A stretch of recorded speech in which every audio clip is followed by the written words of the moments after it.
رسوله الكريم أما بعد أعوذ بالله من الشيطان الرجيم بسم الله الرحمن الرحيم رب اشرح لي صدري ويسر لي أمري واحلل عقدة من لساني يفقهوا قولي اللهم ربنا ألهمنا رشدنا وأعذنا من شرور أنفسنا اللهم فقهنا في الدين اللهم فقهنا في الدين آمين يا رب العالمين۔ اچھا جی، کل ہم نے رکوع سٹارٹ کیا تھا جس میں ایک تو اللہ تعالیٰ نے یہ بتایا کہ وہی جو نکاح اور طلاق کے جو معاملات چل رہے تھے کہ نکاح ہوا لیکن مہر مقرر نہیں ہوا، طلاق دے دی تو کیا کرنا ہے، اور نکاح ہوا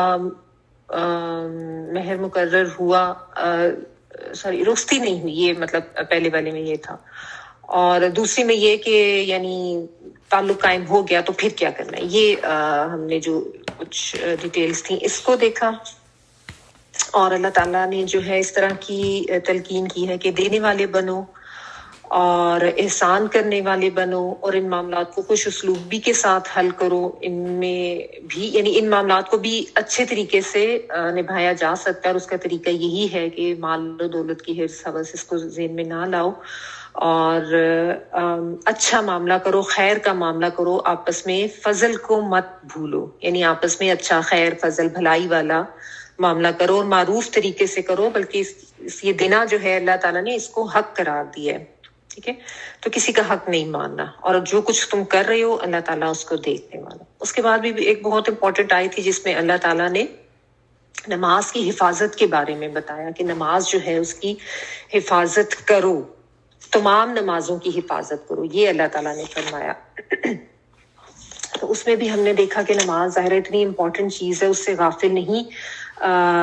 ہوا جا سکتا، اور اس میں بھی اسپیسیفکلی جو صلاۃ الوسطیٰ یعنی جو عصر کی نماز ہے، عصر کی نماز کا اللہ تعالیٰ نے کہا کہ اس کا خاص خیال رکھو، بالخصوص یعنی اس کی حفاظت کرو۔ اس کا مطلب یہ نہیں ہے کہ باقیوں کی حفاظت نہیں کرنی، مقصد اس کا صرف یہ ہے کہ یہ ٹائم ایسا ہوتا ہے جس میں عموماً جو ہے وہ انسان غافل ہو جاتا ہے اپنی نماز سے، بہت زیادہ آپ کی مصروفیات کا پیک ٹائم ہوتا ہے، تو اس چیز کا خیال رکھنا ہے کہ اس کو بھول نہیں جانا، اور اللہ کے لیے قانتین بن کے کھڑے ہو جاؤ، خضوع و خشوع کے ساتھ، فرما بردار بن کے اور اخلاص کے ساتھ، اور ہمیشگی اختیار کرو اس کے اوپر۔ تو اس میں بھی ہم نے دیکھا کہ نماز میں قیام کرنا یہ بھی نماز کا رکن ہے، اس کی اپنی اہمیت ہے۔ اگر کوئی شرعی عذر نہیں ہے تو بلا وجہ نماز کو بیٹھ کے نہیں پڑھنا چاہیے، ٹھیک ہے، اور نماز کی صحیح طریقے سے ادائیگی کرنی چاہیے۔ اور میں نے آپ لوگوں کو کل ہوم ورک بھی دیا تھا کہ تھوڑا سا ذرا غور و خوض کریں، دیکھیں کہ ہماری نمازیں کیسی ہیں، کہاں کہاں ان کو امپروومنٹ کی ضرورت ہے۔ کہیں ایسا تو نہیں کہ کوئی نماز ہم مس کر دیتے ہیں بہت آرام سے، اور یا کوئی ایسا تو نہیں ہے کہ نماز پڑھتے ہوئے نماز کی چوری ہم کرتے ہیں، صحیح طرح سے جو ارکان ہیں ان کی ادائیگی ہم نہیں کرتے بلا وجہ۔ کوئی ایج کا مسئلہ ہے یا کوئی ایسی شرعی عذر ہے تو وہ تو اور بات ہے۔ تو آئی ہوپ آپ نے اس کے اوپر بھی تھوڑا سا غور کیا ہوگا، کیونکہ یہ بہت زیادہ اہم بات ہے، ٹھیک ہے۔ نماز ایک بہت اہم فریضہ ہے، ہم میں سے اکثر لوگ اس کو پڑھتے تو ہیں لیکن صحیح حق ادا کر کے نہیں پڑھتے، تو اس کا دھیان رکھنا بہت ضروری ہے۔ ساری پڑھنی ہے، صحیح طریقے سے پڑھنی ہے۔ اچھا، آگے سے اب میں پڑھ رہی ہوں، ہم نے کل یہیں تک کیا تھا، آیت نمبر 238 تک کل ہم نے کیا تھا، اب میں آیت نمبر 239 پڑھ رہی ہوں۔ فَإِنْ خِفْتُمْ فَرِجَالًا أَوْ رُكْبَانًا فَإِذَا أَمِنْتُمْ فَاذْكُرُوا اللَّهَ كَمَا عَلَّمَكُمْ مَا لَمْ تَكُونُوا تَعْلَمُونَ۔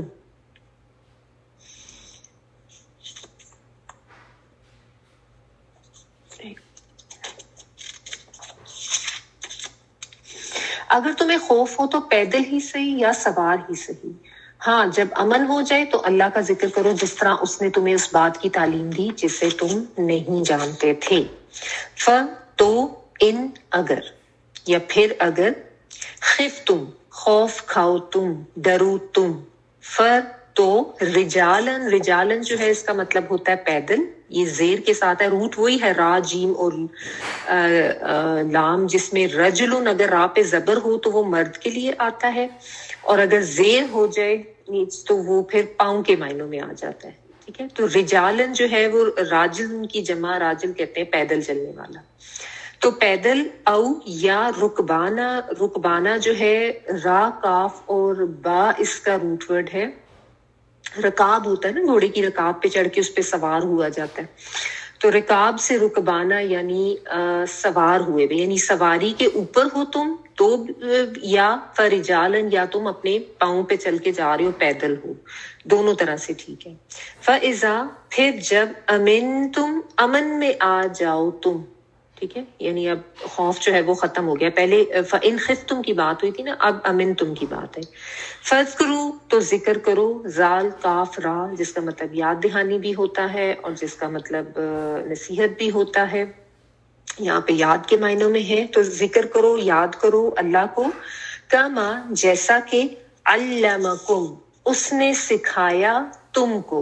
عین لام میم جب لام پہ تشدید ہو جائے تو دوسرے کو سکھانے کے معنوں میں آتا ہے علما، ٹھیک ہے. اس نے سکھایا، کم جو ہے پلورل تم کے لیے آتا ہے، جیسے اس نے تم سب کو سکھایا. ماں جو لم نہیں، تکونو تم تھے، تعلمون تم جانتے. تے جو ہے تم والا ہے دونوں میں، تکونو میں تعلمون، اور عین لام میم علم رکھنا یعنی تم علم نہیں رکھتے تھے اس کا، اور واو نون جو ہے وہ پلورل کے لیے، ٹھیک ہے. اچھا، تو نماز کے حوالے سے پہلے اللہ تعالیٰ نے بات کی حفاظت کرو، بالخصوص جو ہے صلاۃ الوسطیٰ کی، ٹھیک ہے. اچھا، یہاں پہ اس آیت میں جو ہے نا نماز خوف کا بیان ہو رہا ہے کہ جب خوف کا حالت، خوف کا ماحول ہو، خوف کی سچویشن ہے، یعنی حالت ایسی ہے کہ دشمن ہے، فرض کریں ظاہر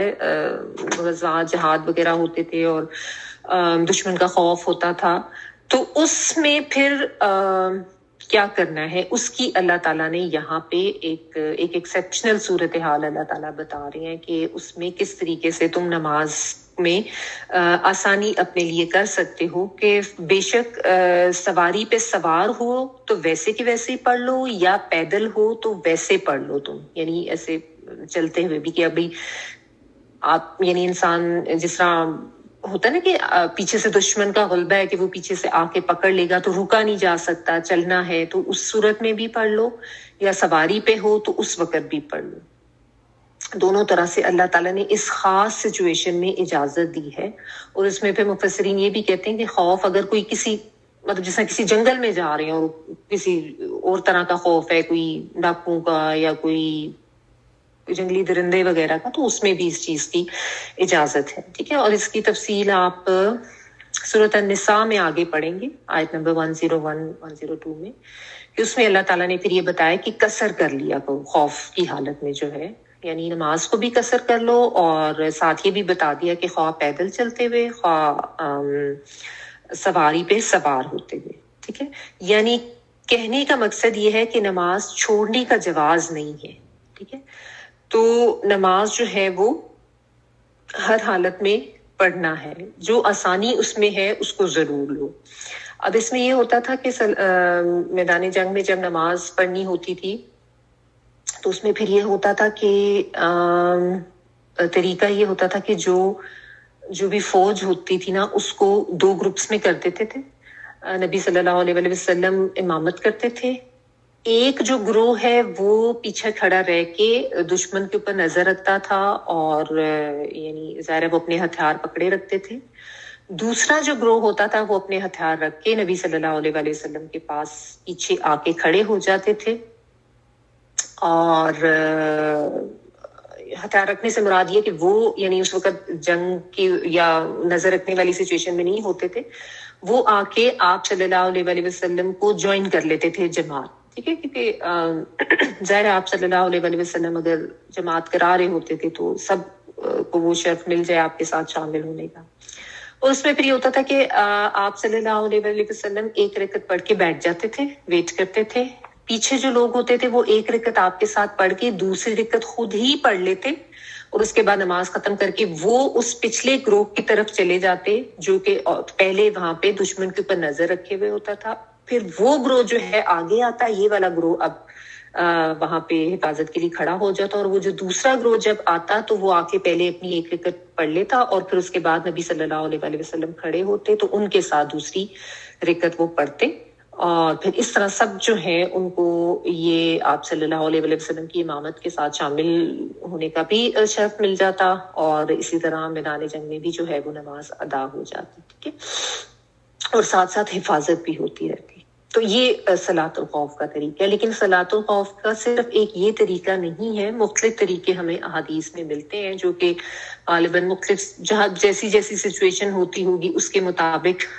کر لیا جاتا ہوگا۔ اور اس میں جس طرح ایک یہ بھی آتا ہے کہ ایک رکعت آپ صلی اللہ علیہ وسلم کے ساتھ پڑھ لی اور دوسری علیحدہ ہو کے خود سے پڑھ لی، اور پھر دوسرا گروہ اتنی دیر میں آ گیا، اس طرح کی بھی ملتی ہیں۔ تو یہ بہرحال مختلف طریقے ہیں، اس کی اجازت دی گئی ہے۔ سورہ نساء میں جب آئے گا تو دوبارہ سے ہم اس کو ڈیٹیل میں دیکھ لیں گے، لیکن ظاہر ہے اس میں اہتمام صرف اس چیز کا کیا گیا کہ دشمن سے بالکل غافل بھی نہیں ہو جانا، ظاہر ہے ایسی خوف کی سچویشن میں، اور ساتھ ساتھ نماز بھی پڑھنی ہے۔ تو اس میں بیسیکلی تربیت یہی ہے کہ نماز ایک ایسا فریضہ ہے جس کو کسی حالت میں بھی چھوڑنے کی اجازت نہیں ہے۔ تو ہم کیسے اپنے گھروں میں امن و امان میں بیٹھے ہوئے آرام سے اس کو اتنی آسانی سے چھوڑ دیں، یعنی ہم نے اس کو اتنا ہلکا کیسے لے لیا، ہم نے اس کو اتنا غیر اہم کیسے سمجھ لیا،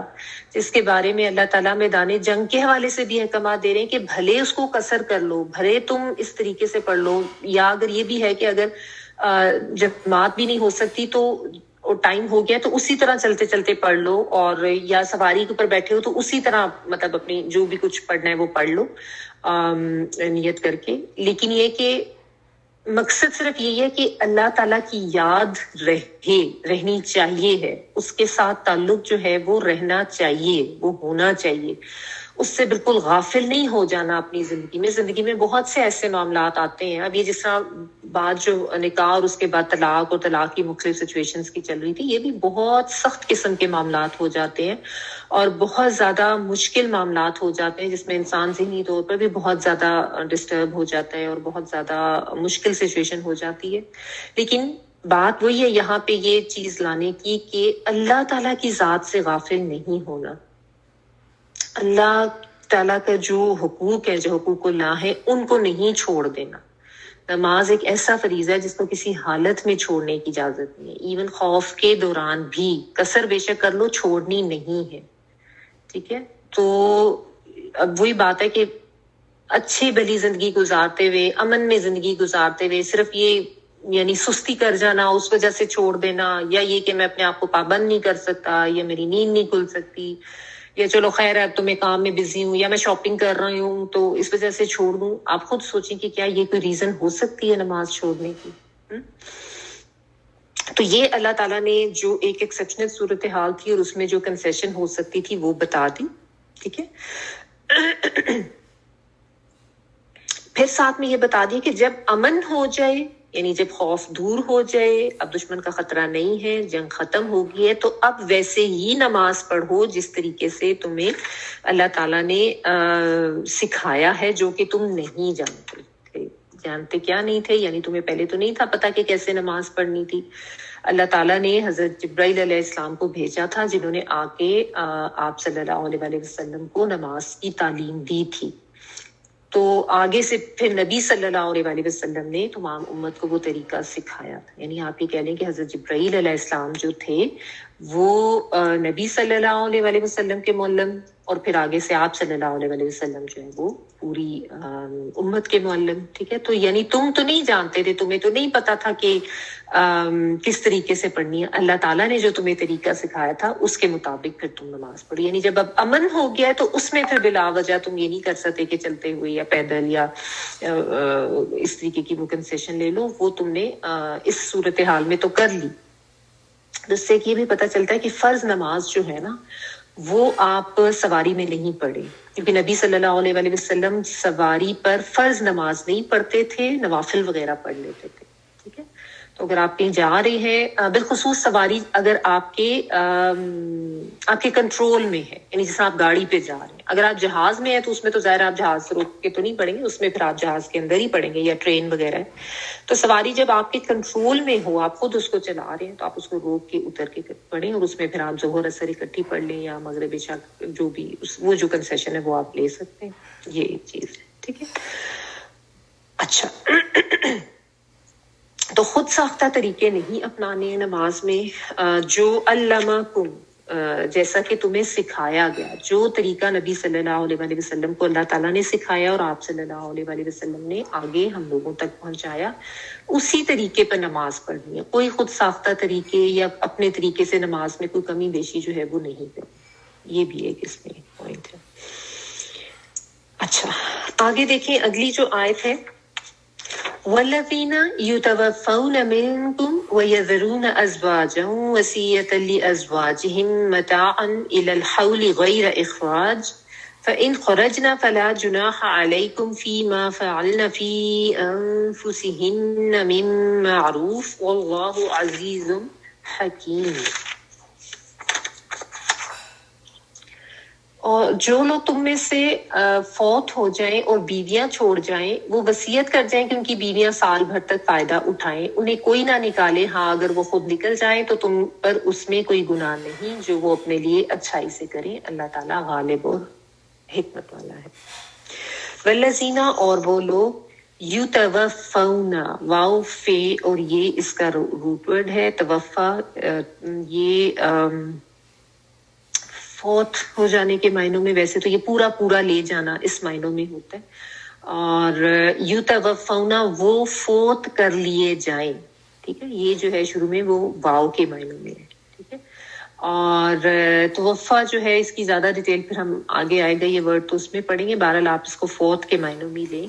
منکم، تم میں سے، ویذرون، اور وزر جو ہے واو زال را، چھوڑنے کے معنوں میں. یہاں پہ آپ کو روٹ ورڈ میں واؤ نظر نہیں آ رہا، پہلے والا جو واؤ ہے وہ اور کے معنی میں. تو بعض دفعہ ایسا ہوتا ہے کہ روٹ ورڈ کا کوئی ایک آدھ حرف جو ہے وہ حذف ہوتا ہے ایکچوئل ورڈ میں. یہ جو ہے شروع میں وہ آتے ان کے معنوں میں ہے، یعنی وہ چھوڑ جاتے ہیں یا چھوڑ جائیں، ازواجن، اپنے بیویاں. ٹھیک ہے، تو یہاں پہ اگرچہ زوج جو ہے اس کا مطلب وہ اسپاؤس کے معنوں میں ہوتا ہے، لیکن یہاں پہ چونکہ علیحدہ سے ایک سچویشن مرد کے حوالے سے بتائی جا رہی ہے، تو یہاں پہ یہ بیوی کے معنوں میں آئے گا کہ اپنی بیویاں چھوڑ دیں، یعنی مرد جو ہے وہ فوت ہو گئے. وصیتاً، وصیت کرنا ہے، لازواجہم، لیے ان کی بیویوں کے، لام سے لیے، زوج کی جمع ازواج اور ہم ان کے لیے، یعنی ان کی بیویوں کے لیے، متاعن، فائدہ پہنچانا، میم فے عین، کوئی بھی فائدے کی چیز، الا، طرف، الحولی، حول جو ہے وہ 1 سال کے لیے ہے. سال کے لیے آمن کا ورڈ بھی آتا ہے، سنت ان کا ورڈ بھی آتا ہے. ٹھیک ہے، تو 1 سال تک بیسیکلی حول جو ہے تبدیل ہونا یا ارد گرد، ماحول کا ورڈ بھی اسی سے ہی آتا ہے، تو ماحول بھی پلٹتا رہتا ہے، تبدیل ہوتا رہتا ہے نا. ٹھیک ہے، تو یہ بیسیکلی الی الحول، جیسا میں نے آپ کو بتایا کہ یہ سال کے لیے بھی آتے ہیں، یعنی 1 ایئر. غیر اخراج، غیر یعنی بغیر، اخراج جو ہے اخراج کرنا یعنی نکالنا، بغیر نکالے 1 سال تک ان کو رکھنا ہے. تو ان، اگر، یا پھر اگر، خرجنا، وہ عورتیں نکل جائیں، خراجین، اور عورتیں کیسے پتہ چلا، نون نسواں جو اس میں آ رہا ہے نا، خرجنا میں نون جو ہے وہ نون نسواں یعنی عورتوں کے لیے آتا ہے. پھر اگر وہ عورتیں نکل جائیں، فلا، تو نہیں، جناح، جنحن جو ہے جیم، نا، نون اور ہا، یہ گناہ کے معنوں میں ہے. ویسے اس کا مطلب ہوتا ہے ایک سائڈ، تو جیسے ایک طرف کو ہو جانا یعنی بیلنس نہ رکھنا، اس سے پھر یہ گناہ کے معنوں میں بھی آتا ہے، پرندے کے پر کے لیے بھی آتا ہے جناح جو ہے. تو جناح کوئی گناہ، علیکم اوپر تمہارے، فی ما اس بارے میں، جو ما جو کے لیے آتا ہے، فی میں کے لیے، فعلنا وہ عورتیں کریں، فے عین اور لام جو ہے کوئی بھی کام کرنا، اور نون جو ہے وہ نون نسواں. ٹھیک ہے، فی میں انفسہن، انفسی نفس کی جمع انفس، اور اس میں ہننا جو ہے یہ وہی ہننا ہی ہے، یعنی عورتوں کے لیے آ رہا ہے. تو یعنی وہ عورتیں اپنے نفسوں کے بارے میں جو بھی کریں، من معروف، بھلے طریقے سے، معروف طریقے سے، معروف ایسا طریقہ جو اچھا، بھلا، جانا پہچانا، شریعت کے لحاظ سے بھی جائز، عقل کے لحاظ سے بھی جائز، معاشرت کے لحاظ سے بھی جائز. تو واللہ، اور اللہ تعالیٰ، عزیز، بہت خوب پکڑ کرنے والا ہے، زبردست ہے. عین زے، یہ سخت کے معنوں میں آتا ہے. الارض العزہ جو ہے سخت زمین کے لیے آتا ہے. تو پکڑ کے معنوں میں عزت کے لیے بھی یہی روٹ ورڈ آتے ہیں. تو اللہ تعالیٰ بہت زبردست ہے اور حکیم.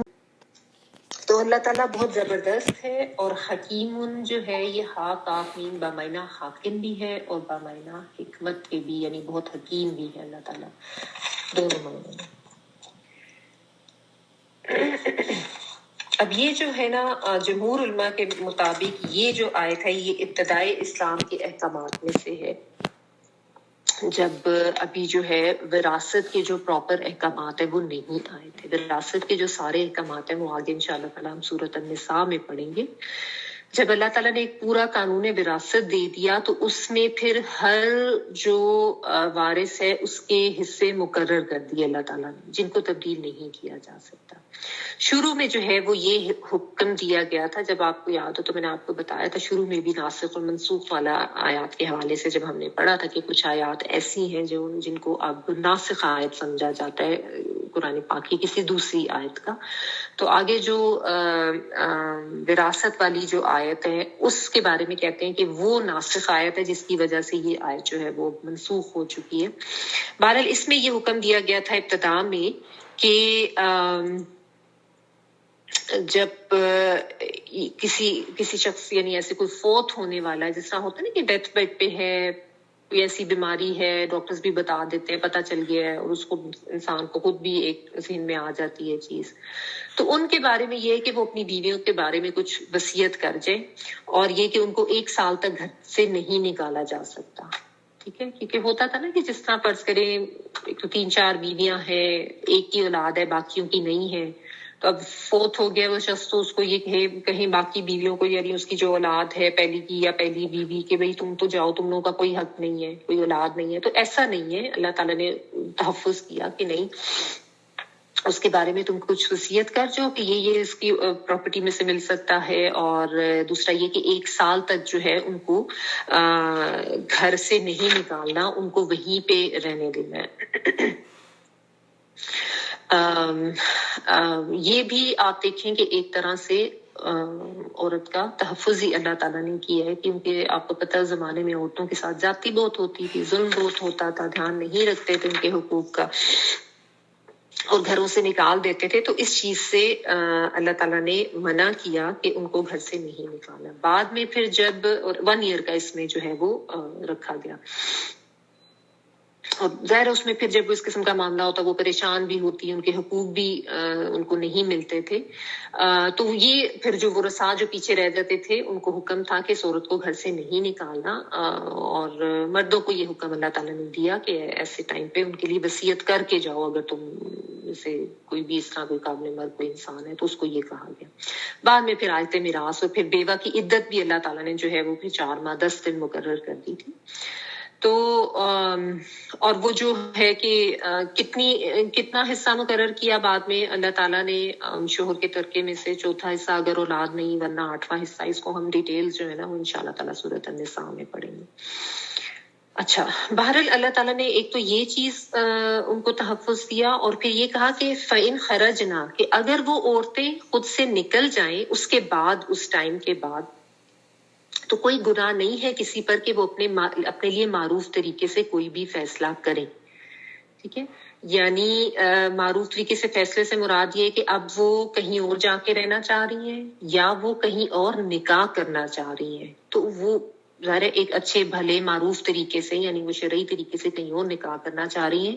تو اس پہ اعتراض نہ کیا جائے، یا اس پہ انہیں تانے نہ دیے جائیں، یا اس پہ ان کے اوپر باتیں نہ کی جائیں. جو بھی اپنے لیے وہ معروف طریقے سے کچھ ڈیسائیڈ کر رہی ہیں تو اس پہ کوئی گناہ نہیں ہے. اب دیکھیں، یہ جیسا کل بھی ہم نے جو آیت پڑھی تھی اس میں اللہ تعالیٰ نے کہا کہ اس طریقے سے بھی طلاق دی جا سکتی ہے، اس میں کوئی گناہ نہیں ہے. یہ بات کہنے کا مقصد یہی ہوتا ہے کہ عموماً معاشرے میں یہ چیزیں جو ہیں اتنی معیوب بنا دی جاتی ہیں کہ ان سچویشن سے جو گزر رہے ہوتے ہیں ہر کوئی شاید اپنا حق یا اپنا فرض سمجھتا ہے ان کے اوپر باتیں کرنا، ان کو گناہگار ٹھہرانا، یا ان کو پوائنٹ آؤٹ کرنا، تانے دینا کہ انہوں نے تو یہ کر دیا وہ کر دیا. اللہ تعالیٰ نے ایک راستہ کھلا رکھا ہے نا، تو اس پہ چلے جانے میں جو اللہ نے حکم دیا ہے یہ کیا جا سکتا ہے، اجازت رکھی ہے، تو ہم کیسے ہوتے ہیں اس کے اوپر کوئی اعتراض کرنے والے یا اگلے کو کوئی گناہگار کہنے والے؟ اور ہمارے معاشرے میں بھی یہ ہے کہ اگر کوئی بیوہ جو ہے وہ اب اس عدت جو ہے اس نے پوری کر لی ہے، اور اس کے بعد اگر وہ کوئی بناؤ سنگھار کر لے یا وہ کوئی دوسرا نکاح کر لے یا وہ کوئی خوشی منا لے، تو اتنا لوگ اس کے اوپر باتیں کریں گے اور اتنا اس کے اوپر اعتراض کریں گے، اور اس کو یعنی اتنا اس کی جان کو آ جائیں گے جیسے اس نے پتہ نہیں بہت کوئی گناہ کبیرہ کر لیا، حالانکہ کچھ بھی حرج اس میں نہیں ہے۔ جو اللہ تعالیٰ نے اب عدت کا ٹائم رکھ دیا ہے، بیوہ کی عدت جو ہے 4 ماہ 10 دن ہے،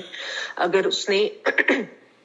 وہ پوری کر لی ہے، یا جس طرح میں نے آپ کو بتایا تھا حاملہ جو ہے اس کی عدت جو ہے وہ وضع حمل ہوتی ہے، وہ اس نے پوری کر لی ہے، تو جب اللہ تعالیٰ نے یہ اجازت دے دی، اللہ تعالیٰ نے اس کے لیے یہ جائز رکھا ہے عمل کہ وہ اپنے بارے میں معروف طریقے سے، اچھے بھلے طریقے سے وہ کوئی بھی نارمل زندگی کی طرف آنے والا فیصلہ کرتی ہے، فرض کریں وہ جاب کے لیے جانا چاہتی ہے، وہ نکل جاتی ہے، یا وہ کوئی دوسرا نکاح بھی کر لیتے ہیں، یا اس کے گھر والے چاہ رہے ہیں، کئی جگہوں پہ ایسے بھی ہوتے ہیں کہ گھر والے بھی چاہ رہے ہوتے ہیں اور اس کو بھی وہ نہیں کر سک رہے ہوتے معاشرے کی پریشر کی وجہ سے، وہ بیچاری خود بھی جو ہے اکثر یہ ہوتا ہے کہ معاشرے کی پریشر کی وجہ سے وہ نہیں اپنی کسی خواہش کا اظہار کر سکتی ہیں، اگر وہ ان کا دل بھی چاہ رہا ہے کہ اچھے کپڑے پہن لینے کا یا کسی خوشی میں شامل ہونے کا، تو ہمارا معاشرہ جو ہے وہ اتنی ظلم اور اتنی تنقید کرتا ہے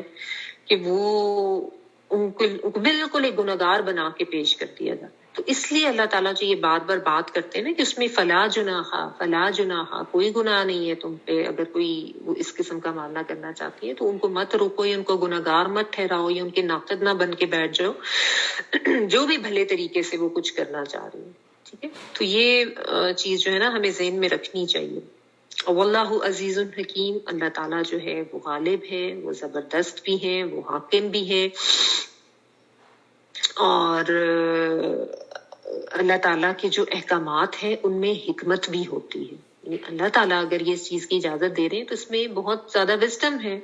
تاکہ اس عورت اگر وہ دوبارہ سے گھر بسانا چاہتی ہے تو بس جائے اس کا گھر، اس سے پھر یہ کہ غلط راستے بھی بند ہو جاتے ہیں نا، ٹھیک ہے؟ اور خام میں اس عورت کی زندگی جو ہے وہ بھی اجیرن نہیں ہوتی جس طرح کی کر دی جاتی ہے۔ تو اللہ تعالیٰ کے فیصلوں میں بہت زیادہ حکمت ہے، اور اللہ تعالیٰ اپنے فیصلوں میں غالب ہے، زبردست ہے، کوئی اس کو روکنے والا نہیں ہے، کوئی اس کو کہنے والا نہیں ہے، جو اللہ نے فیصلہ کیا ہے وہی بالکل ٹھیک ہے، ہم کون ہوتے ہیں یہ کہنے والے کہ یہ چیز ٹھیک نہیں اس نے کی، ٹھیک ہے؟ اور ساتھ اس کا مطلب یہ بھی ہے کہ عورتوں کے حقوق کی حفاظت کرو، اور اس سے ڈرتے ہوئے اس رب سے کہ وہ غالب ہے اور وہ حاکم ہے، وہی حکم دیتا ہے اور وہی پکڑ بھی کر سکتا ہے، وہ اتنا زبردست ہے، وہ اس طرح غالب ہے کہ اگر تم غلط کرو گے تو تمہاری پکڑ بھی ہو سکتی ہے، ٹھیک ہے؟ تو آپ دیکھیں کہ کس طریقے سے ہمارے دین میں عورت کے حقوق کی حفاظت کی ہے،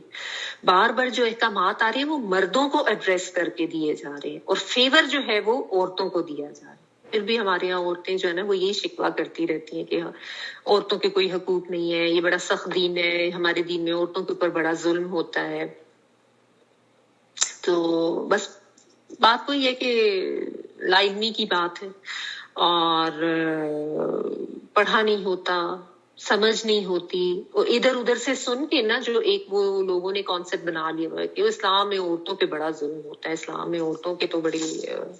کوئی حقوق نہیں دیے گئے۔ تو جب پڑھتے ہیں تو پھر اتنا پتہ چلتا ہے کہ کوئی اور ایسا دین نہیں ہے جس نے عورت کو اتنی رسپیکٹ بھی دی ہو اور عورت کے حقوق کا اس طرح سے تحفظ بھی کیا ہو جس طرح اسلام نے کیا۔ مطلب یہ جب نان مسلم جب پڑھتے ہیں نا یہ چیزیں تو پھر ان کو احساس ہوتا ہے کہ واقعی یہ بات ٹھیک ہے کہ اسلام میں تو عورت کو بہت تکریم، بہت عزت دی گئی ہے، بلکہ اس کو بہت زیادہ پروٹیکٹ کیا گیا ہے۔ اس کے احکامات ایسے ہیں اسلام کے کہ اگر ان پہ صحیح طریقے سے عمل کیا جائے تو کسی عورت کے اوپر نہ ظلم ہو، نہ اس کے حقوق جو ہے وہ ختم ہوں، اور نہ ان کی زندگیاں اس طریقے سے خراب ہو رہی ہوں۔ لیکن بس وہی بات ہے کہ وہ معاشرتی طور طریقے ایسے بن گئے ہوئے، سوچیں ایسی بن گئی ہوئی ہیں کہ کسی کو طلاق ہو جاتی ہے تو وہ اتنا بڑا اس کے اوپر ایک بدنما داغ دھبا بنا دیتے ہیں، اسپیشلی عورتوں کے لیے، کہ پتہ نہیں اس کو طلاق ہو گئی ہے، یا پتہ نہیں یہ بیوہ ہو گئی ہے تو یہ منحوس ہو گئی ہے، مطلقہ ہو گئی ہے تو منحوس ہو گئی ہے۔ اللہ تعالیٰ معاف کرے، اس قسم کی چیزیں گھر والے ہی شروع کر دیتے ہیں، اور پھر ارد گرد کے لوگ بھی۔ تو کیونکہ دین سے دوری ہے نا، پڑھا نہیں ہوتا. اب آپ دیکھیں جب آپ پڑھتے ہیں، علم حاصل کرتے ہیں، تو پھر اس طرح کی سوچوں میں بھی شرمندگی ہوتی ہے کہ لوگ اس طرح کی باتیں کرتے ہیں، جبکہ ہمارے دین نے کیا سکھایا ہے، کیا بتایا ہے.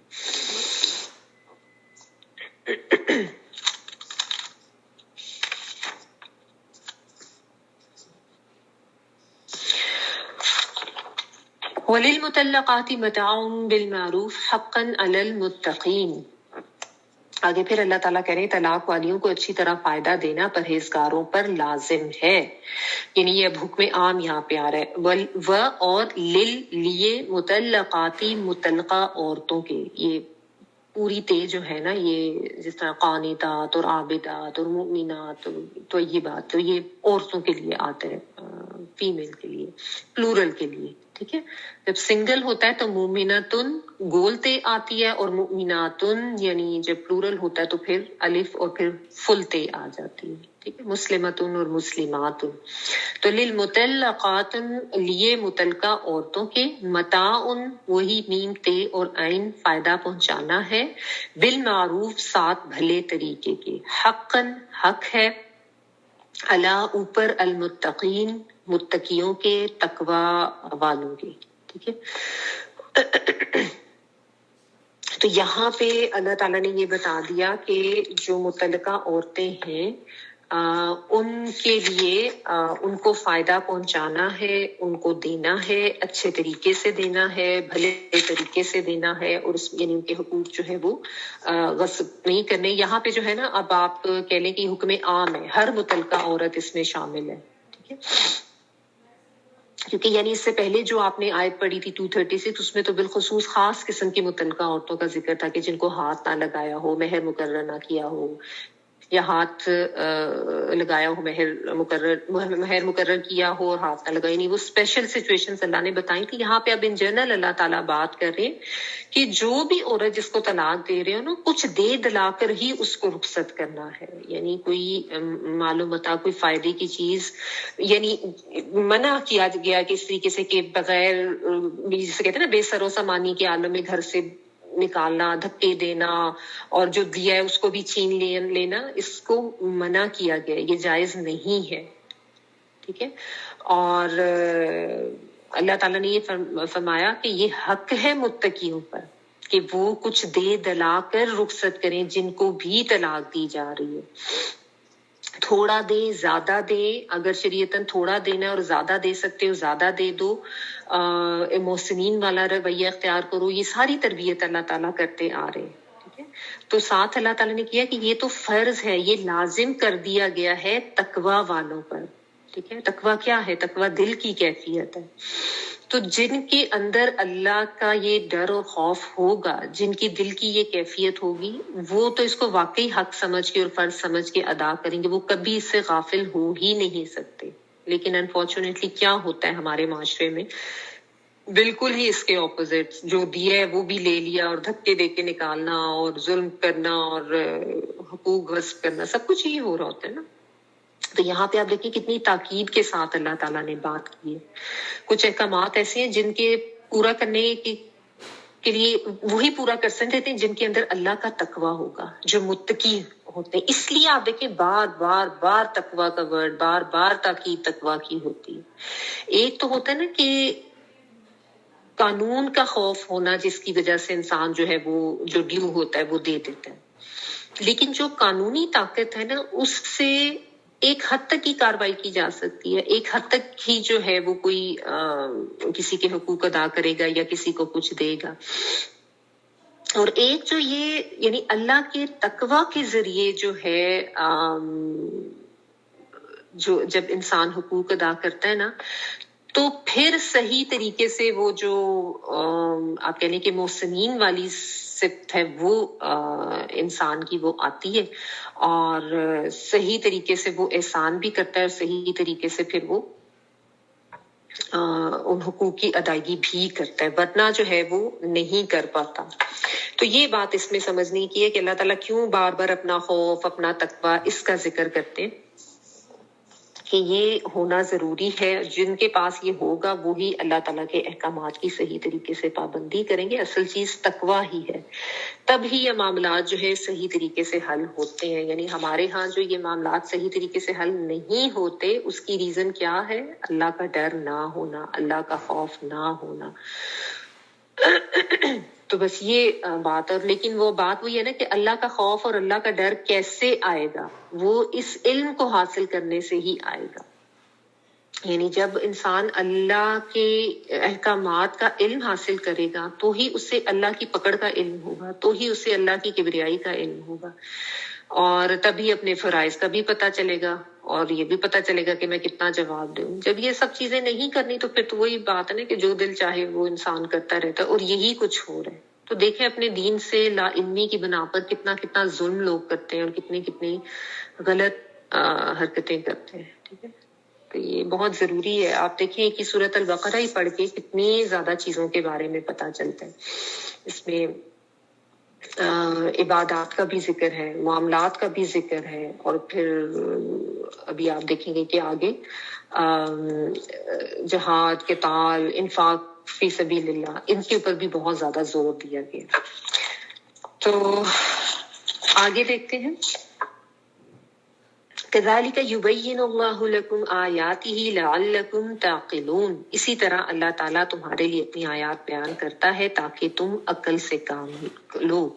کا مانند کے لیے آتا ہے, یا اسی طرح, ذالکا اس کی, یعنی اس کے مانند یا اس کی طرح, یبینو وہ بیان کرتا ہے. شروع میں یہ جو ہے وہ کے معنوں میں با یا نون بیان کرنا, واضح کرنا.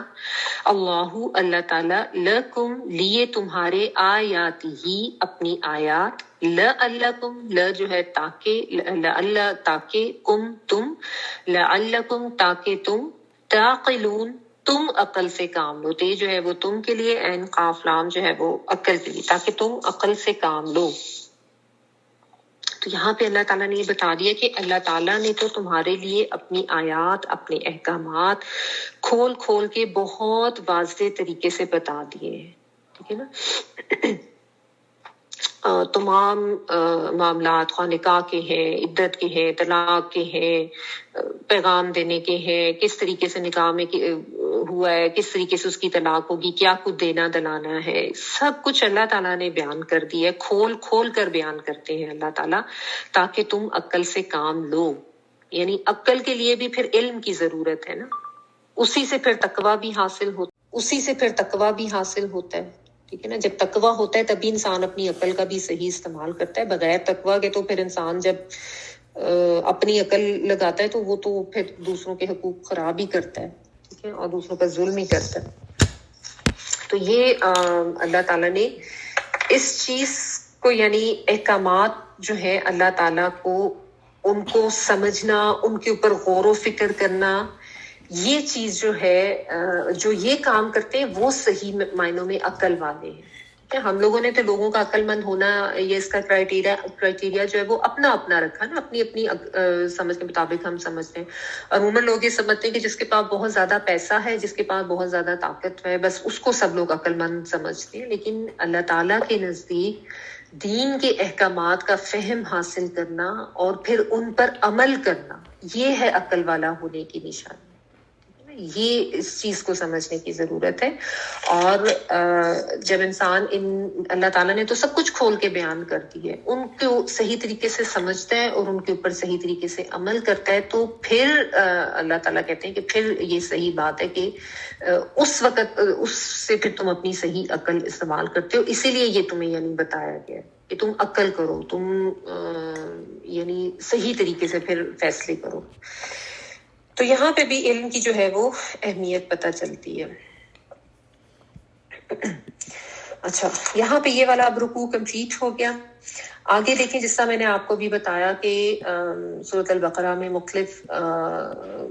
ٹاپکس ہیں, جس طرح معاملات ہیں, عبادات ہیں, اور اس کے ساتھ ساتھ جہاد, قتال اور انفاق فی سبیل اللہ, اس کو بھی بہت زیادہ ڈیٹیل پہ ڈسکس کیا گیا ہے. تو ابھی یہ جو آگے جو رکوع آ رہے ہیں نا, یہ اس لحاظ سے بہت زیادہ امپورٹنٹ ہے کہ اس میں جہاد اور قتال کے حوالے سے ذہنی طور پر تیار بھی کیا جا رہا ہے، اور اس کے علاوہ جو سابقہ امت مسلمہ تھی بنی اسرائیل، ان کے حوالے سے بات کر کے ان کی مثال دے کے ذہنی طور پر تیار کیا جا رہا ہے، سمجھایا جا رہا ہے کہ تم نے جو ہے وہ صحیح طریقے سے آگے کس طریقے سے اللہ کی راہ میں جہاد کرنا ہے، قتال کرنا ہے، ڈرنا نہیں ہے، اور کس طریقے سے انفاق کرنا ہے۔ بیسیکلی اب یہ والا ٹاپک شروع ہونے والا ہے، ٹھیک ہے۔ اور بنی اسرائیل کے ڈاکٹر اسرار اس کو بڑا اچھا ایکسپلین کرتے ہیں کہ بنی اسرائیل کے زمانے میں جو ان کی تاریخ میں جو ان کا غزوہ بدر تھا نا، اس کو یہاں پہ بیان کیا گیا ہے، اور یہ اس لیے بیان کیا گیا ہے کہ ابھی جو سچویشن ہے کہ مسلمان جو ہے وہ ہجرت کر کے آگے ہوئے ہیں مدینہ میں، کچھ ٹائم گزر گیا اور آگے اب وہ مارکا ہونے والا ہے، غزوہ بدر جو تھا، جو کہ بہت بڑا ایک فیصلہ کن مارکا تھا، تو اس کے لیے اللہ تعالیٰ وہ ذہنی طور پہ ان کو تیار کریں، ان کی تربیت کریں، اس لیے یہ جو ہے اللہ تعالیٰ واقعات بیان کریں، تمہید بیان کریں۔ تو آپ نے اس چیز کو ذہن میں رکھیں کہ یہ بیک گراؤنڈ ہے جس کی وجہ سے یہ آگے کی بات بیان کی جا رہی ہے بنی اسرائیل کے حوالے سے۔ کتنا ٹائم ہے؟ اوکے، آیت نمبر 243 پڑھ رہی ہوں۔ أَلَمْ تَرَ إِلَى الَّذِينَ خَرَجُوا مِن دِيَارِهِمْ وَهُمْ أُلُوفٌ حَذَرَ الْمَوْتِ فَقَالَ لَهُمُ اللَّهُ مُوتُوا ثُمَّ أَحْيَاهُمْ إِنَّ اللَّهَ لَذُو فَضْلٍ عَلَى النَّاسِ وَلَكِنَّ أَكْثَرَ النَّاسِ لَا يَشْكُرُونَ۔ کیا تم نے انہیں نہیں دیکھا جو ہزاروں کی تعداد میں تھے اور موت کے ڈر کے مارے اپنے گھروں سے نکل کھڑے ہوئے؟ اللہ تعالیٰ نے انہیں فرمایا مر جاؤ، پھر انہیں زندہ کیا۔ بے شک اللہ تعالیٰ لوگوں پر بڑا فضل والا ہے، لیکن اکثر لوگ ناشکرے ہیں۔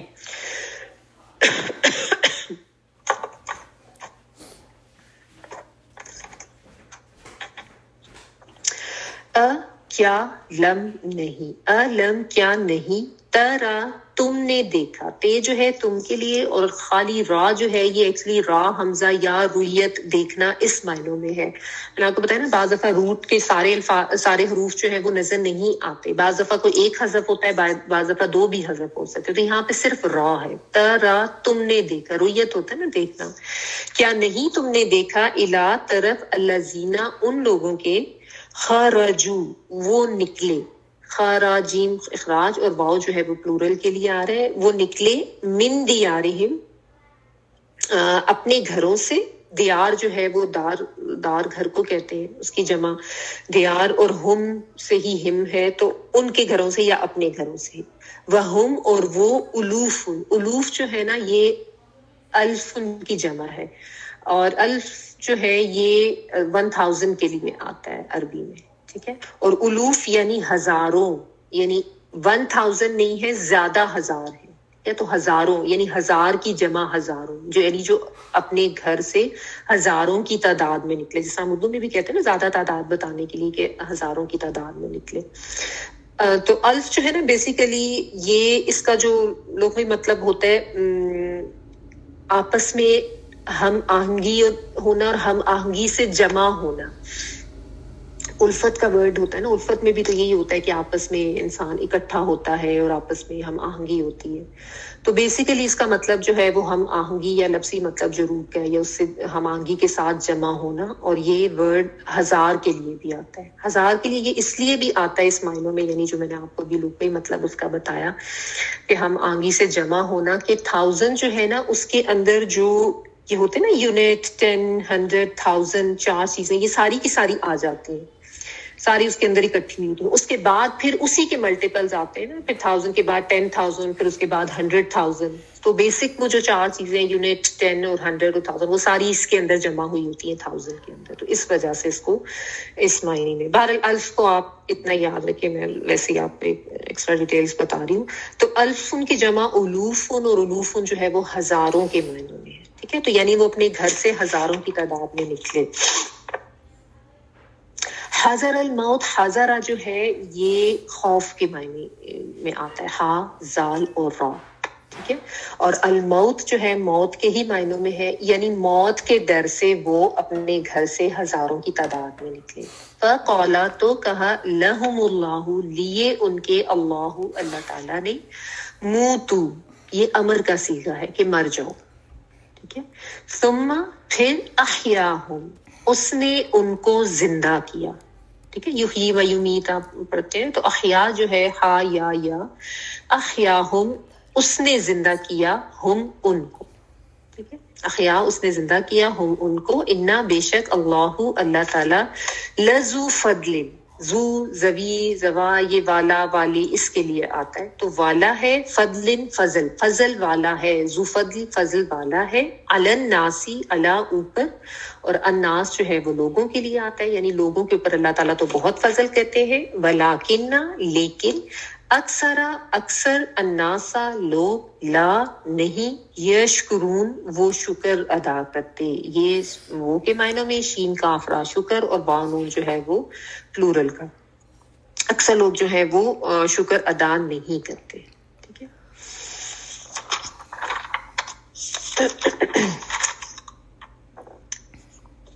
اچھا اب جس میں نے آپ کو بتایا نا کہ اب جہاد قتال فی سبیل اللہ, جہاد فی سبیل اللہ اور ساتھ ساتھ پھر آگے انفاق فی سبیل اللہ, اس کے ٹاپکس جو ہیں اب وہ آ رہے ہیں جو کہ اس کے اہم ٹاپکس ہیں سورۃ البقرہ کے. تو یہاں پہ جو ہے اب پچھلی قوم کے کسی قصے کا حال بیان کر کے اللہ تعالیٰ نصیحت کر رہے ہیں کہ یہ کام تم نے نہیں کرنا, اپنی جان اور مال جو ہے اس کو اللہ کی راہ میں قربان کرنا ہے. جیسا میں نے آپ کو بتایا کہ ذہنی طور پر تربیت کی جا رہی ہے, تیار کیا جا رہا ہے کہ آگے غزوہ بدر ہونے والا ہے, تو اس حوالے سے یعنی یہ جو ہے ایک تربیت اور سکھانے کا جو ہے وہ بات کی جا رہی ہے. اچھا پھر اس میں جو انداز ہے وہ آپ دیکھیں کس طرح کا ہے. الم ترا کیا نہیں تم نے دیکھا, یعنی ایک سوالیہ انداز کر کے جو ہے وہ بات کی جا رہی ہے. یہ جو سوالیہ انداز اپنایا جاتا ہے یہ اس لیے اپنایا جاتا ہے کہ انسان کو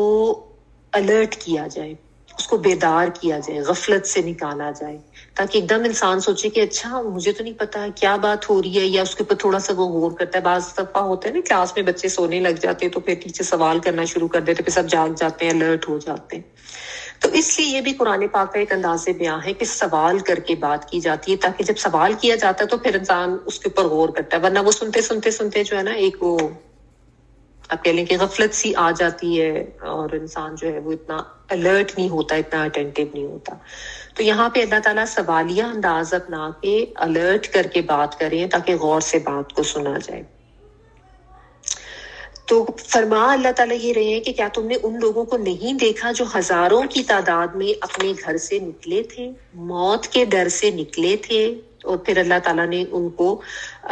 کہا ان کو موت ہی دے دی کہ مر جاؤ, اور پھر اللہ تعالیٰ نے ان کو زندہ بھی کیا.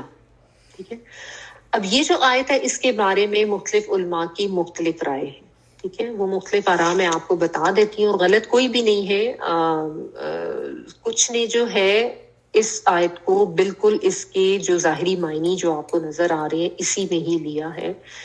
وہ یہ کہتے ہیں کہ کوئی ایسی سابقہ امت تھی, ان میں سے کوئی گروہ یا کوئی ایسا گروپ تھا. بعض یہ کہتے ہیں کہ بنی اسرائیل کا ہی کوئی گروہ تھا جن کے ساتھ یہ معاملہ ہوا تھا, اور ہوا یہ تھا کہ ان کے وہاں پہ کوئی طاعون کی وبا پھیل گئی. اور اس کے بارے میں جو روایت دی جاتی ہے حضرت ابن عباس رضی اللہ تعالیٰ عنہ کا ایک قول جو ہے وہ بیان کیا جاتا ہے کہ وہ اس حوالے سے ملتا ہے کہ انہوں نے یہ بتایا کہ بہرحال وہ طاعون کی وبا ان کے علاقے میں پھیلی,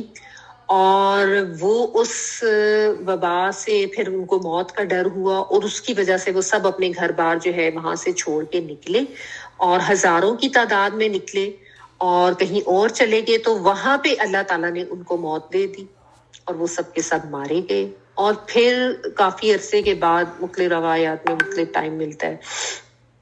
کافی عرصے کے بعد جو ہے پھر وہاں سے کوئی ان کے نبی جو ہے وہ گزرے, حزقیل نام آتا ہے, حاذا القاف یا لام, انہوں نے ان کے لیے دعا کی اور وہ زندہ ہو گئے. یہ بائبل میں بیسیکلی اس طرح کی جو سٹوریز وغیرہ ہیں وہ ملتی ہیں. اب یہ جو ببلیکل سٹوریز ہیں ان کو اس طرح سے لے لینے میں حرج نہیں ہے. مطلب ہم یہ کہہ کے ان کو ریجیکٹ نہیں کر سکتے کہ یہ تو بہت خرق عادت کوئی بات ہے یا ہمارا ذہن تو اس کو نہیں مانتا, ایسے کیسے ہو سکتا ہے کہ ہزاروں کی تعداد میں لوگ مر گئے اور پھر زندہ ہو گئے. کیونکہ قرآن پاک میں بھی تو اللہ تعالیٰ نے اس طرح کی اور بھی تو واقعات اللہ تعالیٰ نے ڈسکس کیے ہیں نا. جس طرح اصحاب کہف کا واقعہ ہے, 309 سال تک وہ موت ان پہ رہی اور پھر وہ زندہ ہوئے. پھر اسی میں آگے جا کے بھی آپ پڑھیں گے حضرت عزیر کا واقعہ کہ ان کو اللہ تعالیٰ نے کس طرح 100 برس تک سلا دیا, پھر اٹھایا, ان کا وہ گدھا جو ہے وہ بھی گل سڑ گیا تھا. اس طرح کا واقعات, یا اور بھی جس طرح حضرت صالح علیہ السلام کی اونٹنی کا نکل آنا موذاتی طور پر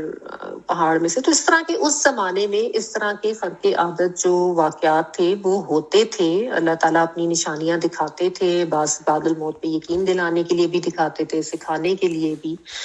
اور بنی اسرائیل کے ساتھ بھی ایسا واقعہ ہوا جب وہ گئے تھے طور پہ اور وہ پھر سب بجلی کڑکی مر گئے, پھر حضرت موسیٰ علیہ السلام نے دعا کی وہ زندہ ہوئے. تو یہ واقعات اس طرح کے ہوتے تھے. تو یہ کہہ کے ہم اس کو نہیں ڈینائی کر سکتے. ہاں بہرحال یہ ہے کہ جس طرح میں نے آپ کو بتایا کہ مفسرین کی مختلف آراء ہے اس واقعے کے بارے میں. کچھ کہ اس کو اس کے ظاہری معنوں میں لیتے ہیں کہ اسی طرح سے ایکچوئل واقعہ ہوا تھا, کوئی طاعون کی وبا پھیل گئی تھی. کچھ کہتے ہیں کہ کسی دشمن کے ہی خوف سے نکل کے بھاگے تھے اور بعد میں ان کو موت دے دی گئی. اب یہ جس طرح آپ دیکھ لیں کہ اب یہ جو ہمارے دین میں بھی یہی ہے نا کہ اگر کہیں پہ اس طرح کوئی پتہ چل جائے کہ اس طرح طاعون وغیرہ کی وبا پھیلی ہے تو تم وہاں پہ نہ جاؤ, لیکن وہاں پہ جو رہنے والے ہیں ان کے لیے یہی حکم ہے ہمارے دین میں کہ وہ اس جگہ کو چھوڑ کے نہ نکلیں موت کے ڈر سے, وہ وہیں پہ رہیں. اور آپ دیکھ رہے ہیں ابھی جب کورونا ہوا تھا تو یہ جو لاک ڈاؤن تھا وہ یہی چیز سے, یہی اسٹریٹجی اپنائی گئی تھی کہ کوئی کہیں نہ جائے گا نہ کوئی کہیں سے آئے گا. ٹھیک ہے. اور ہمارے دین میں دیکھیں کتنے 100 سال پہلے یہ بات کہی نبی صلی اللہ علیہ وسلم نے کہ ایسی جگہ پہ تم نہ جاؤ اور جو وہاں پہ رہنے والے ہیں وہ وہیں رہے, وہ وہاں سے نکلے نہ, تاکہ وہ دوسروں کے لیے وہ کیریئر نہ بن جائے اور وہ پھر وبا پھیل نہ جائے. تو یہ اسی اسٹریٹجی کو اپنا کے پھر وہ لاک ڈاؤن اور یہ ساری سچویشن کی گئی تھی. تو بہرحال میں آپ کو بتائی تھی کہ کچھ نے تو اس کو بالکل اسی طرح ظاہری معنوں میں لیا ہے کہ اس سے یہ مراد ہے, اور کچھ نے جو ہے اس کو روحانی موت اور پھر روحانی زندگی سے اس کو لیا ہے, اس سے تعبیر کی ہے کہ اس سے مراد یعنی مانوی معنوں میں کہ ان کا روحانی طور پر مردہ ہو جانا اور پھر ان کا روحانی طور پر زندہ ہو جانا, یہ مراد ہے. اور وہ کس طریقے سے لیا ہے اس میں بھی 2 طرح کی رائے ہیں. جس طرح کہ ایک تو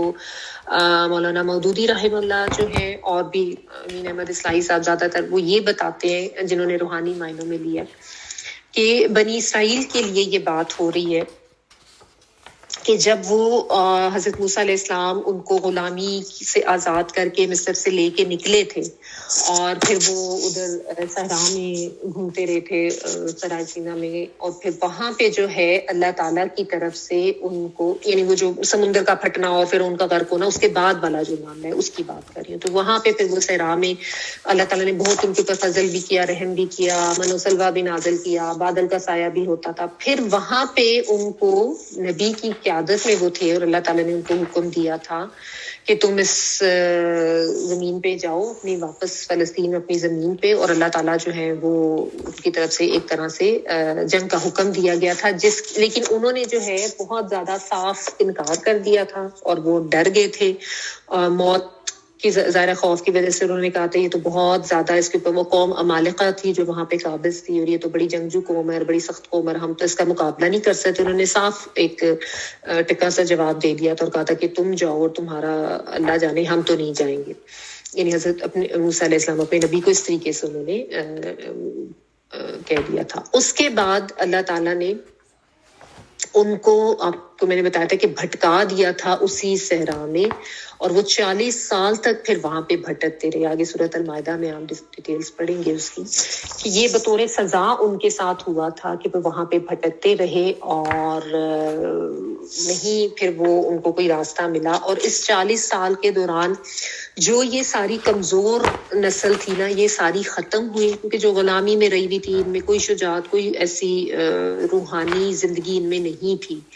تو یہ جو ان کا ٹائپ تھا اس کو وہ کہتے ہیں کہ ان کو یہ اللہ تعالیٰ نے روحانی موت دے دی اور پھر یہ بھٹکتے رہے, ان کو کوئی ہدایت نہ ملی اور اس طرح سے اس کے بعد پھر صحرا میں جو نئی نسل پل کے جوان ہوئی، اس میں یہ ہے کہ اللہ تعالیٰ نے ان کو اتنا اسٹرانگ بنایا، کیونکہ ظاہر ہے صحرا میں پل کے جب کوئی نسل جوان ہوئی ہو تو وہ زندگی کی سختیاں لینے جھیلنے اس کی عادی ہو جاتی ہے، اور پھر وہ ان کی دینی تربیت بھی صحیح طریقے سے ہوئی۔ اسی دوران حضرت موسیٰ علیہ السلام کی ڈیتھ بھی ہو گئی وہیں پہ صحرا میں۔ اس کے بعد جو حضرت یوشع بن نون جو ان کے ساتھی تھے، صحابی کہہ لیں یا ساتھی تھے، ان کی قیادت میں پھر یہ جو نئی نسل پل کے جوان ہوئی تھی، ان کی قیادت میں پھر انہوں نے وہ اپنا جو علاقہ تھا وہ فتح کیا تھا، اور اس کے بعد ان کو جو ہے وہ ایک نئی زندگی آپ کہہ لیں کہ ملی، تو اس کو ثم احیاہم والی جو بات ہے اس سے وہ لیتے ہیں، یعنی یہ چیز وہ لیتے ہیں کہ ان کی روحانی موت اور ان کی روحانی زندگی تھی۔ یہ جو میں نے آپ کو بتایا کہ کچھ جو مفسرین ہیں انہوں نے اس طرح سے اس کو لیا۔ اچھا، ایک اور رائے جو ڈاکٹر اسرار رحمہ اللہ علیہ کی ہے، وہ کہتے ہیں کہ اس سے مراد تو روحانی موت یا روحانی زندگی ہی ہے، لیکن وہ اس سے بعد والا جو واقعہ ہے نا، یعنی وہ فلسطین میں چلے گئے اور انہوں نے وہاں پہ جا کے مطلب فتح تو کر لیا انہوں نے علاقہ، اللہ تعالیٰ نے ان کو فتح دی، لیکن انہوں نے غلطی یہ کی کہ انہوں نے کوئی مرکزی حکومت نہیں بنائی تھی، although ان کا وہ ایک تھوڑا سا گولڈن پیریڈ اس وقت آ گیا، لیکن مرکزی حکومت نہیں بنائی۔ آپ کو پتہ ہے 12 قبائل ان میں تھے، 12 چھوٹی چھوٹی انہوں نے جو ہے وہ ریاستیں یا حکومتیں بنائی، اور اس کی وجہ سے یہ ہوتا تھا کہ یہ آپس میں لڑتے پھرتے رہتے تھے،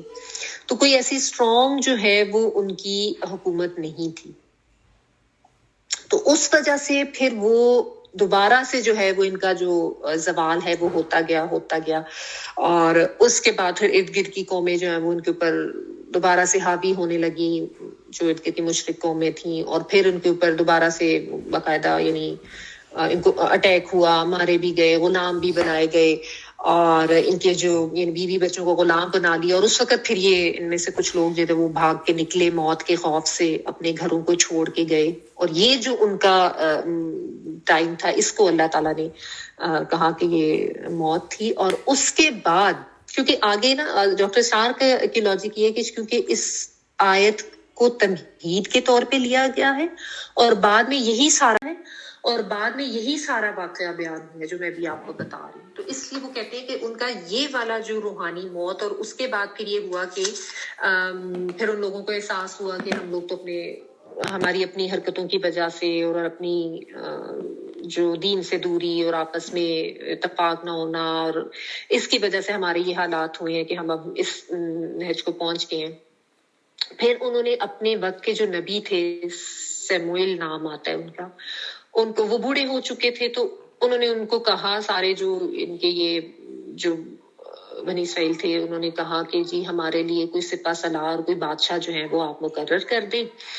اور اس کی قیادت میں جو ہے وہ پھر ہم کریں گے اللہ کی راہ میں جہاد، اور ہم دوبارہ سے اپنا وہ جو کھویا ہوا مقام ہے وہ حاصل کریں گے۔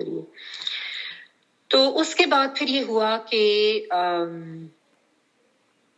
طالوت جو ہے ان کو ان کا سپہ سالار مقرر کیا، ان کے نبی سیموئیل جو تھے انہوں نے، ٹھیک ہے، اور اس پہ بھی انہوں نے اعتراض کیا، وہ ابھی آگے جب آیات میں ڈیٹیلز آتی ہیں تو میں ساتھ ساتھ آپ کو بتا دوں گی۔ بہرحال مختصراً یہ کہ طالوت کا پھر جو لشکر تھا ان کی سپہ سالاری میں، اور وہ کس طریقے سے مقرر ہوئے وہ بھی آگے چل کے پڑھیں گے، جو تابوت سکینہ والا جو واقعہ وہ بھی میں آپ کو اس وقت بتاتی ہوں۔ تو بہرحال ان شارٹ یہ کہ وہ جو اس وقت کی وہ جو قوم تھی،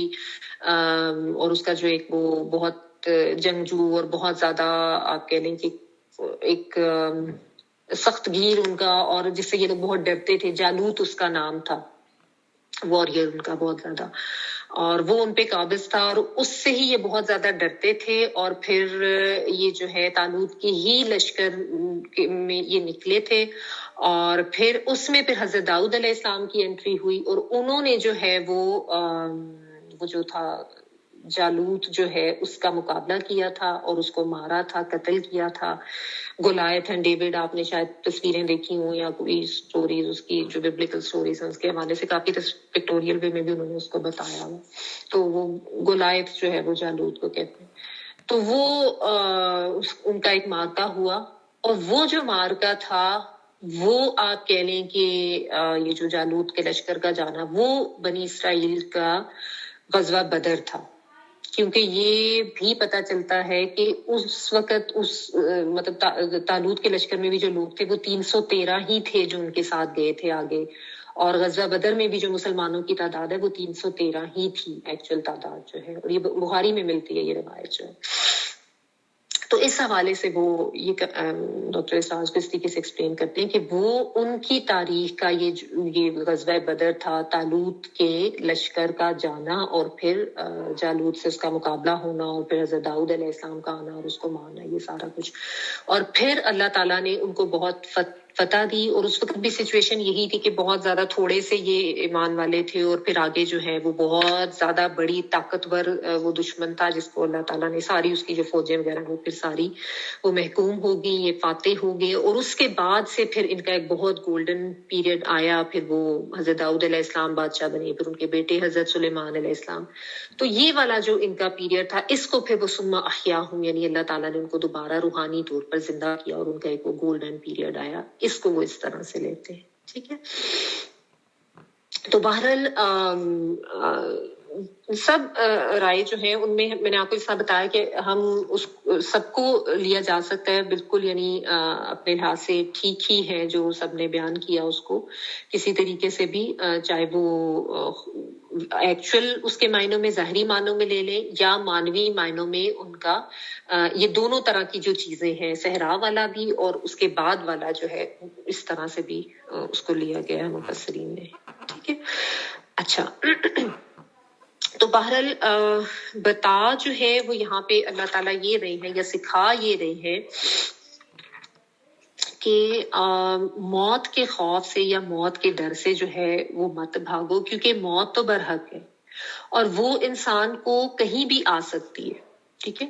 تو میدان جنگ سے موت کے خوف میں سے نہ بھاگو، یا یہ کہ اللہ کی طرف سے جہاد کا حکم ہو رہا ہے تو موت کے خوف سے اس سے انکار مت کرو، کیونکہ موت تو تمہیں کہیں بھی پکڑ لے گی۔ یہ اس سے جو ہے وہ سبق ملتا ہے کہ خواہ دشمن کے خوف سے بھاگ رہے ہو یا جس طرح میں نے بتایا کہ وہ کوئی وبا کے پھیلنے سے خوف سے اس سے بھاگے تھے اور پھر اللہ تعالیٰ نے ان کو وہاں بھی موت دے دی تھی، تو یہ نہیں کرنا۔ موت اللہ تعالیٰ نے اگر دینی ہے نا تو تم وہاں سے نکل کے بھاگ کے اپنے آپ کو بڑی سیف جگہ پہ بھی لے جاؤ گے تو وہاں پہ بھی آ جائے گی، تو جہاں پہ ہو وہیں پہ رہو،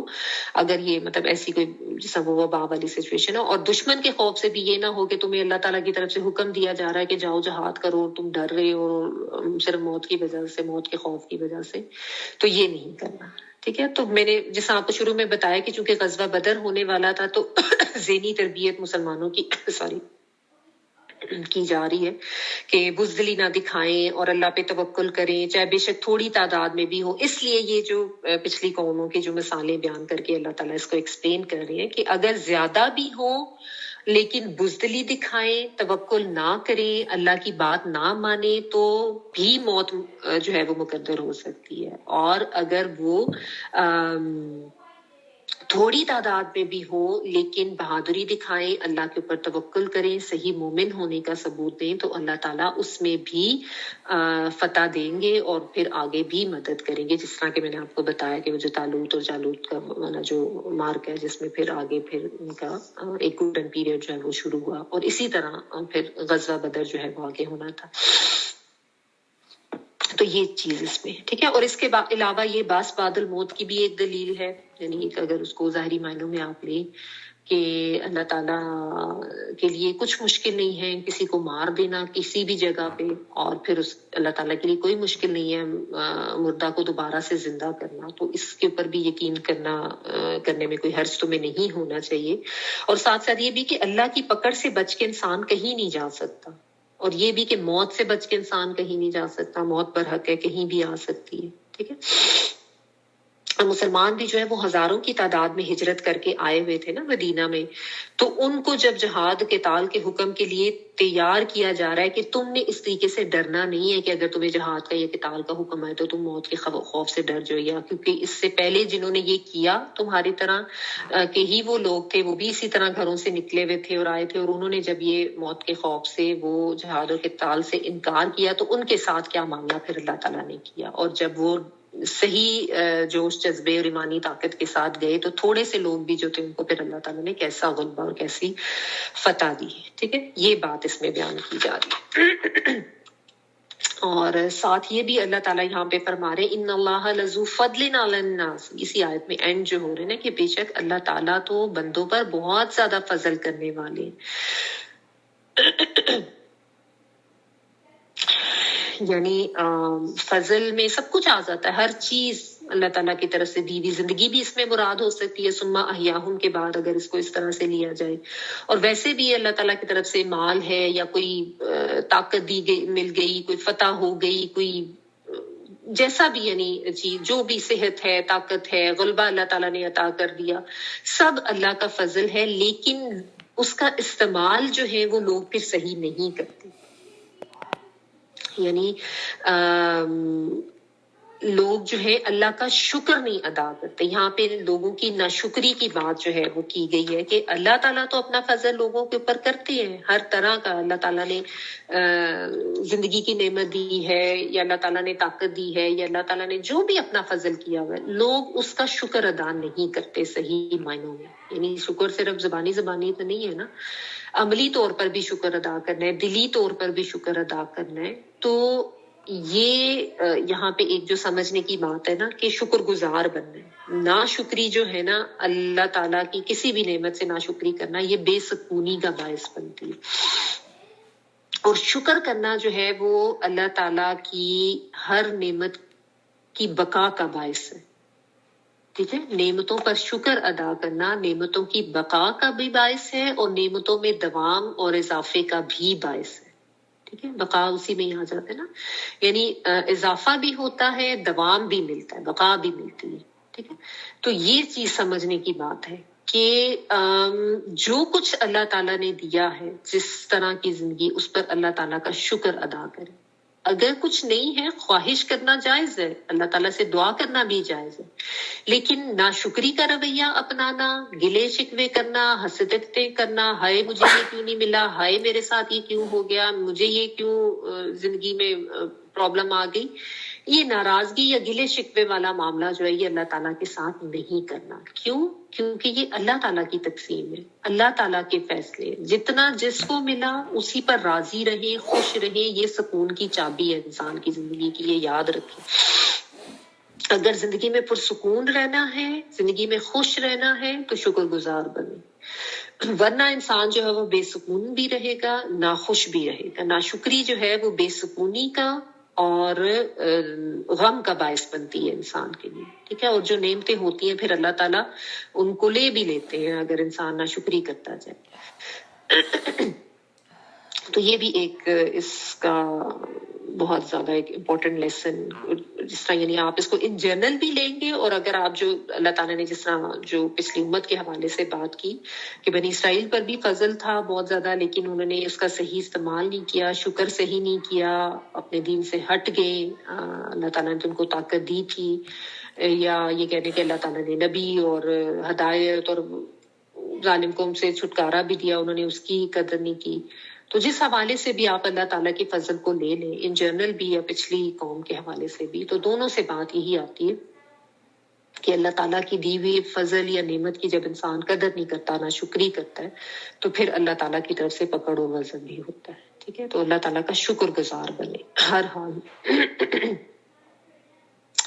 یہیں تک اس کو رکھتے ہیں, اور کل بھی ہم تلاوت نہیں تھی سن سکے, مجھے یاد نہیں رہا تھا, میں نے ختم کرا دی تھی کلاس. تو آج ہم ایسا کرتے ہیں کہ جو کل والی 3 آیات تھیں وہ بھی, اور یہ آج والی آیت, ان سب کی تلاوت سن لیتے ہیں. آپ میں سے اگر کوئی چھوڑنا چاہ رہا ہے جلدی تو وہ تلاوت سے پہلے ہی چھوڑ دیں. ٹھیک ہے, جی غزل پلیز تلاوت آن کر دیں, پھر کل والی آیات سے ہم پڑھیں گے. جی. لا جناح عليكم إن طلقتم النساء ما لم تمسوهن أو تفرضوا لهن فريضة ومتعوهن على الموسع قدره وعلى المقتر قدره متاعا بالمعروف حقا على المحسنين. وإن طلقتموهن تمسوهن وقد فرضتم لهن فريضة فنصف ما فرضتم إلا أن يعفون أو يعفو الذي بيده عقدة النكاح وأن تعفوا أقرب للتقوى ولا تنسوا الفضل بينكم إن الله بما تعملون بصير حافظوا على الصلوات والصلاة الوسطى وقوموا لله قانتين فإن خفتم فرجالا أو ركبانا فإذا أمنتم فاذكروا الله كما علمكم ما لم تكونوا تعلمون والذين يتوفون منكم ويذرون أزواجا وصية لأزواجهم متاعا إلى الحول غير إخراج فإن خرجن فلا جناح عليكم فيما فعلن في أنفسهن من معروف والله عليم وللمطلقات متاع بالمعروف حقا على المتقين كذلك يبين الله لكم آياته لعلكم تعقلون ألم تر إلى الذين خرجوا من ديارهم وهم ألوف حذر الموت فقال لهم الله موتوا ثم أحياهم إن الله لذو فضل على الناس ولكن أكثر الناس لا